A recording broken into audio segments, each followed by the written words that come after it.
So to see Clara in her work, so it's a long service of work.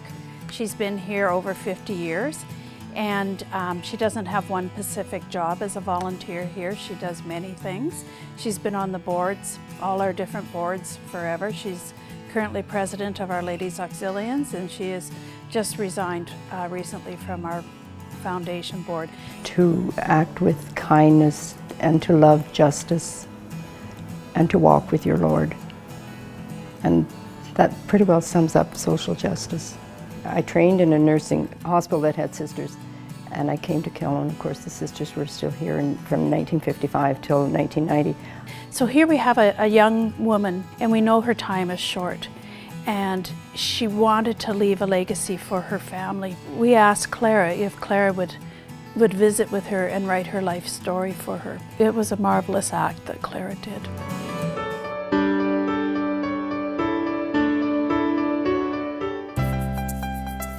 I nominated David for social justice because I was so impressed with him. I first knew him when he was doing switchboard, and whenever anyone came, he would always make sure he could help them as completely as he could. And then he offered to volunteer, and he didn't really know how he was going to volunteer, but wherever I'd needed him, and he shared with me he was musical. So we came up with this music program. And when I saw what he gave to the music program, I couldn't believe someone who's a full-time student, who works part-time, could give of himself totally to make people's lives better upstairs. Social justice to me can be simply put by the golden rule, I think. Treat others how you would like to be treated. And so whether it's working at the switchboard or working on the second floor, volunteering, I always try and treat people the same way that I would like to be treated at the end of the day.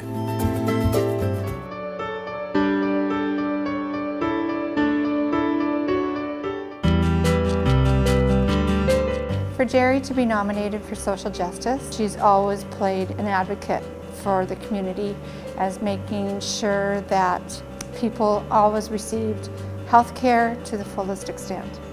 Jerry saw a need for people who love one another and who've been married for years, and one had to come in to long-term care, leaving the other one lonely and without a spouse. She therefore created a room where they can share together and still obtain the necessary medicinal, physical, doctor, nurse on hand.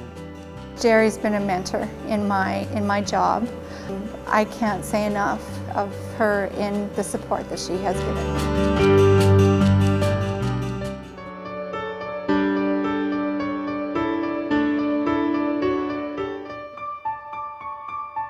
Tracy's just one very caring individual who doesn't just walk out the door when her shift is over. She's there until she needs to be there. And my mom's first response to anything is no. And if there's anybody who can change the no, it's Tracy. I can't even do that, right? I mean, I don't look at it as a job. They're part of my family now, right? So we grant wishes to the residents at Youville Home, and we've had as little as a McDonald's meal to a family dinner. As you say, she's involved with the wishing well. I ran into the grocery store one time, and here she's on her lunch hour buying groceries to do a French dinner, I think it was. So instead of taking the time for herself, she was out taking time to do something for somebody else.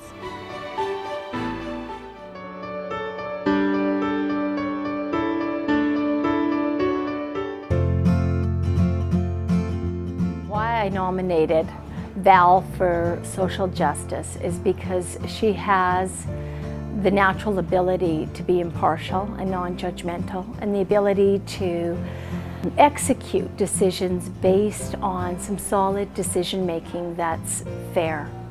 She's an advocate for the residents.